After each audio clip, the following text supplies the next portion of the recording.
মোংলার শেহলাবুনিয়ায় পৌর বিএনপি নেতা আব্দুর রাজ্জাকের বাড়িতে শত শত মানুষের ভিড়। আত্মীয় স্বজন প্রতিবেশী ছাড়াও ছুটে আসেন আশপাশের গ্রামের লোকেরা।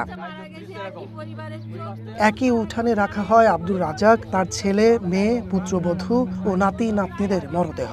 স্বজনদের আর্তনাদে ভারী হয়ে ওঠে পরিবেশ।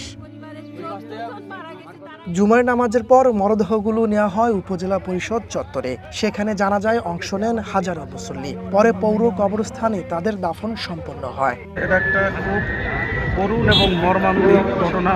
বাংলায় এভাবে আমরা একসাথে এতগুলো জানাজা, 9টা জানাজা করি না। আছে বর্ণার 3 ছেলে আছে এখন, আর ভাবি আছে, আর 9জন 10জন ছিল, 9জন মরে গেছে, একজন হসপিটালে এখন চিকিৎসা আসে।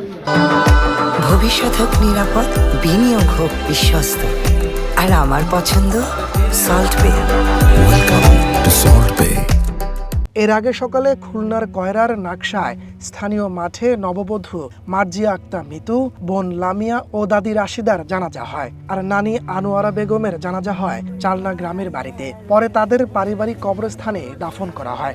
এটা আমার ওই কাকিমা মারা গেছে, কাকিমার 2 পুতনি, কাকিমার বিন, এই 4 জন মারা গেছে একসঙ্গে। বৃহস্পতিবার বিকেলে কয়রা থেকে নববধূকে নিয়ে মোংলায় ফেরার পথে মাইক্রোবাসের সাথে নৌবাহিনীর একটি বাসের সংঘর্ষ হয়। এতে মাইক্রোবাসের চালক সহ 2 পরিবারের 14 জন নিহত হন। রাতেই পরিবারের কাছে মরদেহ হস্তান্তর করে পুলিশ। তাপস সরকার, ওয়ান ন্যাশনাল ডেস্ক।